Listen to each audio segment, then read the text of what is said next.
तो अगर addition is equal to loss हो रहा है तो मतलब पॉपुलेशन स्टेबल है, कि जितने बर्थ हो रहे हैं उतने ही डेथ रेट हो रही है। नेक्स्ट आता है कि रेगुलेशन ऑफ पॉपुलेशन ग्रोथ। तो कैसे नेचुरली हमारी पॉपुलेशन ग्रोथ को कंट्रोल किया जा रहा है, कि कैसे नेचुरली हम कुछ नहीं कर रहे लेकिन नेचर ही कंट्रोल कर रही है कि ओवर पॉपुलेशन ना हो जाए या बहुत कम ना हो जाए। तो इसमें हमने 5 पैरामीटर्स करने हैं कि नेचुरल रेगुलेटर्स कौन कौन है। एक तो biotic potential, environment resistance, carrying capacity, population fluctuation या cycles, population pressure and population dispersal. ठीक है, फर्स्ट आता है बायोटिक पोटेंशियल। बायोटिक पोटेंशियल को दूसरा हम रिप्रोडक्टिव पोटेंशियल भी बोलते हैं, और ये आपका 1 मार्क के लिए बहुत इंपॉर्टेंट क्वेश्चन है। बायोटिक या रिप्रोडक्टिव पोटेंशियल का मतलब ये है कि उस पॉपुलेशन की नेचुरल कैपेसिटी कितनी है कि वो रिप्रोड्यूस कर सके एक आइडियल एनवायरमेंटल कंडीशंस के अंदर, और उसमें एक स्टेबल एज ग्रुप और सेक्स रेशोज आए नेचुरल।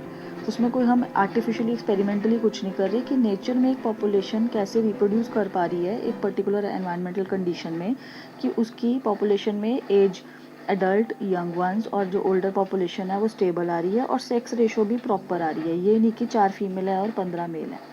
ठीक है, जैसे कि पैरामीशियम का बायोटिक पोटेंशियल बहुत हाई है, वो 48 आवर्स में 3 बार डिवाइड कर सकता है, 3 टाइम्स। ठीक है, तो अगर इस रेट से एक पैरामीशियम 5 साल में 10,000 टाइम साइज ऑफ पैरामीशिया, अर्थ का जो मतलब अर्थ का जितना साइज़ है उससे 10,000 टाइम साइज कर दो अर्थ के, उतने पैरामीशिया प्रोड्यूस कर सकता है। लेकिन जो दूसरी तरफ एलिफेंट होता है वो बहुत स्लो ब्रीडर है, उसके ऑपोजिट है बिल्कुल।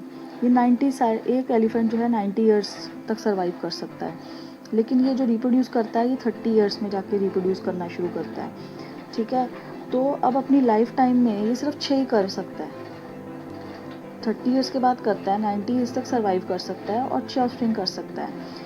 अगर मान लो कि सारे 6 के 6 सर्वाइव करते तो ये कितने एलिफेंट्स प्रोड्यूस कर पाता, लेकिन ये सब कंट्रोल्ड है नेचुरल के अंदर, ऐसा नहीं होता है।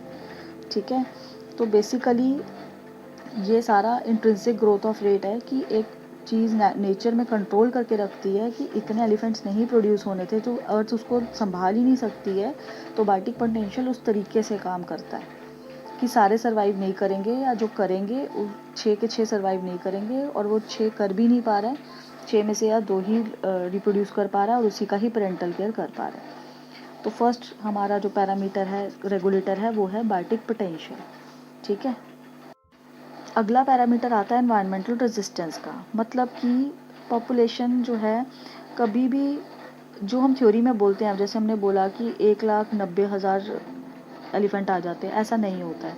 थ्योरेटिकल जो प्रिडिक्ट किया जाता है पॉपुलेशन उस लेवल पे कभी ग्रो नहीं करती हैं जो हम कैलकुलेशन करते हैं। इसका मतलब ये है, जो मैंने भी बोला, इसका मतलब जब वो नहीं कर पा रही हैं थ्योरेटिकली, इसका मतलब कुछ रेगुलेट कर रहा है उनको, कुछ तो उनको कंट्रोल करके रख रहा है। तो वो कंट्रोलिंग फैक्टर्स क्या हैं? वो लिमिटिंग फैक्टर्स होते हैं। ठीक है, अब लिमिटिंग फैक्टर्स कुछ भी हो सकते हैं, जो वो लिमिटिंग फैक्टर ऐसा होगा जो कि उस पॉपुलेशन को एक हद पे जाके रोक देगा कि बस इससे ज़्यादा रिप्रोड्यूस नहीं करना है। इस प्रोसेस को हम क्या बोलते हैं? Environmental resistance. अब वो चाहे फूड हो, चाहे वो पोल्यूटेंट हो, चाहे कोई वेस्ट मटेरियल हो, चाहे वो क्लाइमेटिक कंडीशन हो, चाहे वो एज हो, चाहे वो सेक्स हो, कुछ भी पैरामीटर होगा, लेकिन वो उसको एक लेवल के ऊपर पॉपुलेशन को नहीं जाने देगा। अदरवाइज़ ये पैरामीशियम जो है इतने अगर आ जाते तो पूरे अर्थ में सिर्फ पैरामीशियम ही दिखते, बट ऐसा नहीं होता है। तो कुछ ना कुछ लिमिटिंग फैक्टर है जो इसको कंट्रोल करके रखता है। ठीक है, तो ये जो लिमिटिंग फैक्टर्स होते हैं ये डेंसिटी इंडिपेंडेंट फैक्टर्स हो सकते हैं, मतलब इनका डेंसिटी मैटर नहीं करती, या डेंसिटी डिपेंडेंट हो सकते हैं। डेंसिटी इंडिपेंडेंट मतलब कि जैसे क्लाइमेटिक फैक्टर हो गया, टेम्परेचर है उसकी वजह से एक पॉपुलेशन ज़्यादा ग्रो नहीं कर पाएगी, 25 डिग्री तक ग्रो कर पाएगी, जैसे ही 30 होगा उसकी पॉपुलेशन डाउन हो जाएगी। रेनफॉल, स्नोफॉल, फ्लड्स, ड्रॉट्स एकदम से ही आ जाते हैं, ये नेचुरल कैलेमिटीज़ एग्जिस्ट करती हैं जिसकी वजह से पॉपुलेशन कंट्रोल रहती है।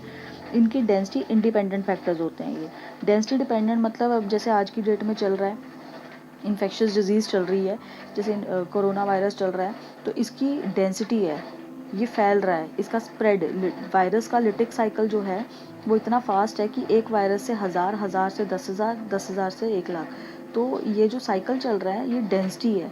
अगर डेंसिटी ना बढ़ती तो ये फैलता भी ना, और ये हमारा इस कंडीशन में आ जाता, डेंसिटी इंडिपेंडेंट में आ जाता। अब कोई भी अगर फ्लू फैलता है, कोई वायरल इन्फेक्शन होती है, वो डेंसिटी डिपेंडेंट है, तो ये पॉपुलेशन कंट्रोल एक तरीके से, मोर्टेलिटी बढ़ रही है ना ग्लोबल पॉपुलेशन की मोर्टेलिटी, तो ये एक तरीके से नेचुरल रेगुलेशन चल रही है पॉपुलेशन कंट्रोल की। ठीक है, तो एक प्रीडेटर की अगर अगर आप एक फॉरेस्ट एरिया में टाइगर्स की पॉपुलेशन को बढ़ा दोगे, तो वहाँ पे जो डियर्स होंगे उनकी पॉपुलेशन कम होनी शुरू हो जाएगी, क्योंकि आपने प्रीडेटर बढ़ा दिया है। तो प्रीडेटर का नंबर बढ़ाया ना, नंबर मतलब क्या, उसकी डेंसिटी बढ़ा दी है।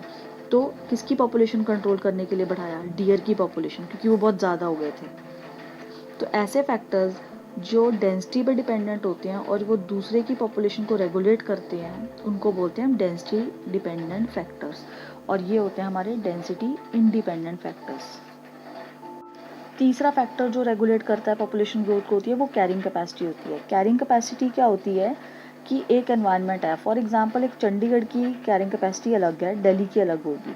फॉर एग्जांपल चंडीगढ़ की कैरिंग कैपेसिटी, चंडीगढ़ की एबिलिटी इतनी है कि वो, उसके पास इतने ही रिसोर्सेज हैं, वो इतने 5 लाख की पॉपुलेशन को ही सपोर्ट कर सकती है। ठीक है, बेसिकली वो कितने नंबर ऑफ इंडिविजुअल्स को सपोर्ट कर सकती है एक लोकेलिटी के अंदर। तो carrying capacity of a region population को ओवर पॉपुलेशन नहीं होने देती है, नेचुरल कंट्रोल होना शुरू हो जाता है। तो हर रीजन की, हर लोकेलिटी की, हर एरिया की अपनी कैरिंग कैपेसिटी होती है, जिसके अब एक जगह पे 100 इंडिविजुअल आ सकते हैं, आप 500 भर दोगे, उसकी कैरिंग कैपेसिटी कितनी थी, 100 ही थी, 100 के ऊपर आपने 500 कर दिए, तो अब वो ओवर पॉपुलेशन हो गया, अब वो किसी ना किसी तरीके से डाउन आएगी।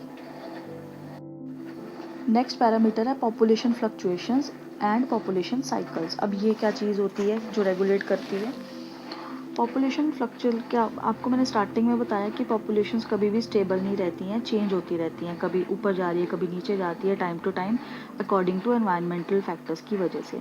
ठीक है, तो कुछ पॉपुलेशंस जो हैं वो पूरी इरेगुलर शो करती हैं, कुछ रेगुलर शो करती हैं वेरिएशन। तो जो इरेगुलर होती हैं, इरेगुलर चेंजेस अगर किसी पॉपुलेशन साइज़ में आते हैं, उनको हम पॉपुलेशन फ्लक्चुएशंस कहते हैं। इसका एग्जांपल है जैसे कि कुछ बर्ड्स होती हैं, वो आपको जब समर शुरू होने वाला होता है, अर्ली समर में बहुत ज़्यादा अमाउंट में दिखेगी, बाकी पूरे साल वो इतने अमाउंट में नहीं दिखती हैं। क्यों? क्योंकि उस टाइम पे जब वो ज़्यादा दिख रही हैं तो उनके न्यूली हैच नंबर्स बहुत ज़्यादा होते हैं। उसके बाद में ये बर्ड्स जो हैं वो कुछ ना कुछ एनवायरमेंटल हैज़र्ड आ जाता है, ये डिस्ट्रॉय हो जाती हैं। तो इर्रेगुलर चेंज आया, एकदम से बहुत ज़्यादा और एकदम से बिल्कुल कम।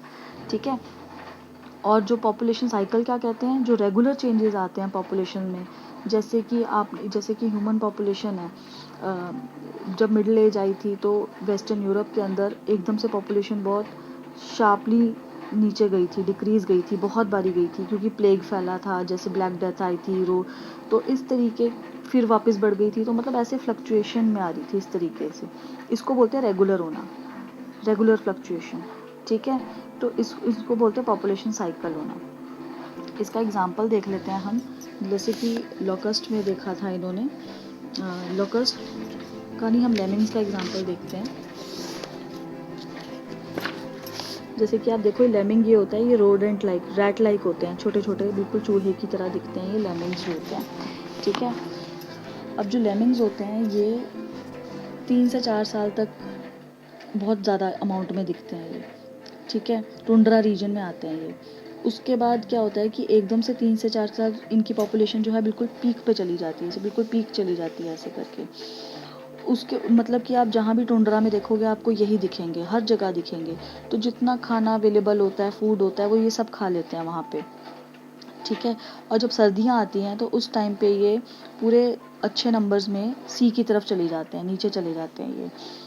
तो अब होता क्या है कि इन लेमिंग्स के ऊपर कौन फीड करते हैं, इन लेमिंग्स के ऊपर ये फॉक्सेस और आउल्स होते हैं जो इन लेमिंग्स को खाते हैं। ठीक है, तो अब अगर लेमिंग की पॉपुलेशन पीक पे होती है तो इनकी भी पॉपुलेशन, फॉक्सेस और आउल की पॉपुलेशन भी पीक पे होती है, क्योंकि इनको खाना मिलता है लेमिंग की फॉर्म में। लेकिन जब जैसे ही लेमिंग की पॉपुलेशन डाउन आती है विंटर्स के अंदर, तो इनकी भी क्रैश कर जाती है। तो व्हेन लेमिंग पॉपुलेशन क्रैशेस, तो ऑक्टेव ये स्टार्व कर जाते हैं, भूखे रह जाते हैं, जब लेमिंग्स ही नहीं रहा तो ये साउथ में चले जाते हैं। तो ये, इसको हम क्या बोलते हैं, ऐसे ऐसे करके पॉपुलेशन का फ्लक्चुएट होना, पॉपुलेशन साइकिल बोलते हैं इसको, रेगुलर साइकिल होता है इसको। तो ये एग्जांपल के थ्रू आप इसको समझ सकते हो। Then last is the population pressure and population dispersal. अब पॉपुलेशन प्रेशर के नाम से समझने की कोशिश करो कि जैसे ही मान लो कॉकरोच का एग्जांपल लेते हैं, उसका ब्रीडिंग सीजन आया और एकदम से कॉकरोचेस के यंग वंस जो हैं वो बढ़ गए। अब होता क्या है कि ऑफस्प्रिंग ज़्यादा हो गए हैं एज़ कम्पेयर टू अडल्ट। ठीक है, तो अब क्या क्रिएट हो गया, पॉपुलेशन प्रेशर आ गया, क्योंकि अब खाना भी कम है, स्पेस भी कम है। ठीक है, तो इसके काउंटर करने के लिए क्या होगा कि अब जो यंग वंस हैं वो मोर्टेलिटी वो मरना शुरू कर देते हैं, ताकि एक्स्ट्रा नंबर ऑफ इंडिविजुअल जो है वो बहुत ओवर पॉपुलेशन ना हो जाए। इसको बोलेंगे पॉपुलेशन प्रेशर। और कई स्पीशीज़ में क्या होता है कि अब जैसे बहुत ज़्यादा हो गए हैं तो वो अलग अलग एरियाज़ में स्प्रेड करना शुरू कर देंगे, अलग एरियाज़ में चले जाएंगे, उस एरिया में नहीं रहेंगे। जैसे आपके घर में कॉकरोच थे, वो किसी और घर में जाना शुरू हो गए, तो इसको हम बोलेंगे पॉपुलेशन डिस्पर्सल। तो ये जो आपका टॉपिक है वो है natural control of population growth. जो रेगुलेशन ऑफ पॉपुलेशन कंट्रोल है वो इन 5 फैक्टर्स के अंडर आएगी सारी की सारी। Last is the population growth curves. Population growth curve कैसे होते हैं, मतलब कि अगर हमने किसी एक पॉपुलेशन का ग्रोथ कर्व दिखाना है मैथमेटिकल फॉर्म में, तो हम उसको कैसे दिखा सकते हैं। पूरी पॉपुलेशन में 2 ही टाइप के कर्व्स एग्जिस्ट करते हैं, या तो वो एस शेप कर्व को फॉलो करती है मतलब सिग्मॉइड को, या तो वो जे शेप को करती है। अब एस शेप कर्व को हम कैसे समझने की कोशिश करते हैं, ये लैब के अंदर ये सेल्स जो थे वो ग्रो किए गए और उसका ग्रोथ कर्व देखा गया कि वो कैसे ग्रो करता है, उसका ग्रोथ कर्व कैसा है। ठीक है, अब फॉर एग्जांपल आप ये देखो कि ये आपने पेट्री डिश ली है, इसमें आपने यीस्ट सेल को एकदम से अभी डाला, यीस्ट को सेल्स को डाला। अब जैसे ही आपने उसको, अब बिल्कुल खाली थी एनवायरनमेंट, ठीक है, और आपने खाना पीना सब उसमें डाल रखा है, आपने ये सेल्स को आगे डाला, वो अंदर गया, तो स्टार्टिंग में वो लैग फेज शो करेगा। लैग मतलब क्या, कोई ग्रोथ नहीं शो करेगा, अभी वो सिर्फ अंदर गया है और अभी वो धीरे धीरे अडेप्ट होना शुरू हो रहा है, तो कोई ग्रोथ कुछ खास नहीं होगी, उसको बोलेंगे हम लैग फेज। ठीक है, अब जैसे ही वो अडेप्ट अंदर चला गया है ये सेल, अब वो थोड़ा सा ग्रो करना शुरू करेगा, और इसको हम बोलेंगे, जब वो थोड़ा सा अडेप्ट कर जाएगा और ग्रो करना शुरू करेगा, मल्टीप्लाई करना शुरू करेगा, इस फेज़ को हम क्या बोलेंगे, positive acceleration phase, second phase. उसके बाद क्या करेगा, वो एकदम से वो अडेप्ट कर गया है, अब उसकी बिल्कुल पावर आ गई है ब्रीड करने की, और वो एकदम से एक्सपोनेंशियल ग्रोथ शो करेगा, उसको हम बोलेंगे लॉग फेज़। ये थर्ड फेज़, पीक पे जाएगा बिल्कुल उसका फेज़। उसके बाद क्या होगा कि जब वो अब लॉग फेज, अब नंबर बहुत बढ़ गया, तो फूड भी कम हो गया, स्पेस भी कम रह गई है, तो अब क्या होगा, मोर्टेलिटी बढ़नी शुरू हो जाएगी। अब उसका फेज़ क्या होना शुरू हो जाएगा, अब सीधा ऊपर नहीं जाएगा, अब वो नीचे इधर आना शुरू हो जाएगा, इसको बोलेंगे negative acceleration phase. And finally अब एक फेज़ ऐसा आएगा जब उसका birth rate is equal to death rate आ जाएगा, तो उसको बोलेंगे इक्विलिब्रियम फेज़। तो सिग्मॉइड कर्व में हमारे पास कितने कर्व्स आते हैं, lag phase, positive acceleration, log phase जो एक्सपोनेंशियल है, नेगेटिव, एंड देन इक्विलिब्रियम। अब यहाँ पे पॉपुलेशन स्टेबल हो जाएगी। ठीक है, अब यहाँ पे ऐसा नहीं होगा कि वो एक्सपोनेंशियल चली जाएगी या ऐसे ऊपर चली जाएगी, ऐसा कुछ नहीं होगा। तो इस तरीके के ये क्लोज्ड पॉपुलेशन में होता है, जैसे टेस्ट ट्यूब में आपने कुछ ग्रो किया, पेट्री डिश में ग्रो किया, ये क्लोज्ड पॉपुलेशन में होता है। अगला होता है जे शेप कर्व। जे देखो इस तरीके से जे बनाना है जैसे हम बनाते हैं, इसमें 2 ही फेज़ आएंगे, एक होगा लैग फेज़ और एक होगा एक्सपोनेंशियल फेज़। तो आपने कोई पॉपुलेशन को जैसे मान लो एक फॉरेस्ट एरिया है, आपने उसके अंदर डियर्स डाल दिए, डियर्स को इंट्रोड्यूस करवा दिया, तो स्टार्टिंग में तो डियर अभी अंदर जा रहे हैं, अभी वो अडेप्ट होंगे, तो थोड़ी देर तक यहाँ तक तो वो भी बहुत कम ग्रो करेंगे, ग्रोथ ज़्यादा नहीं होगी। लेकिन एक बार वो अडेप्ट हो गए, उसके बाद उनकी ब्रीडिंग शुरू हो जाएगी, वो एकदम से पॉपुलेशन उनकी बढ़ जाएगी, क्योंकि फूड बहुत ज़्यादा है और प्रीडेटर है नहीं, फॉरेस्ट में आपने उनका कोई प्रीडेटर नहीं डाला। ठीक है, सबसे बड़ी बात ये है, ये एक्सपोनेंशियल तब आएगा जब उनको खाने के लिए कोई और नहीं होगा। लेकिन अगर मान लो आपने उस पॉपुलेशन में टाइगर डाल दिया है, तो इस कर्व में शिफ्ट हो सकता है। ठीक है, तो उसकी फ्लक्चुएशन होगी, ऐसे डियर बढ़ेगा तो टाइगर भी बढ़ेगा, डियर घटेगा तो टाइगर की पॉपुलेशन भी घटेगी। लेकिन जे शेप कब होगा, जब कोई उसको कंपटीशन ही नहीं है, जब उसका आपने उसको खाना पीना सब दे रखा है, और वो एक्सपोनेंशियली इंक्रीज़ करेगा। और जब वो खाना ख़त्म हो जाएगा बिल्कुल, ठीक है, पॉपुलेशन, तो ये बिल्कुल ऐसे नीचे आ जाएगा। इस तरीके के कर्व को हम बोलते हैं जे शेप कर्व। सो ये डायग्राम आपकी बुक्स में दिया हुआ है, जिसमें कि सिग्मॉइड ग्रोथ है ये लॉग करके। ठीक है, lag phase, positive acceleration, log phase, negative acceleration, equilibrium phase. और जे शेप कर्व जो होगा वो हमारा ये होगा इस तरीके से, ये लैग फेस हुआ जब कोई ग्रोथ नहीं हुई ज़्यादा, एंड देन एक्सपोनेंशियल फेज जो है वो एकदम से फास्ट चला जाएगा। ये ओपन पॉपुलेशन में होता है, क्योंकि ओपन पॉपुलेशन मतलब क्या, रेंडियर बाहर भी निकल सकता है, अंदर भी जा सकता है, ठीक है।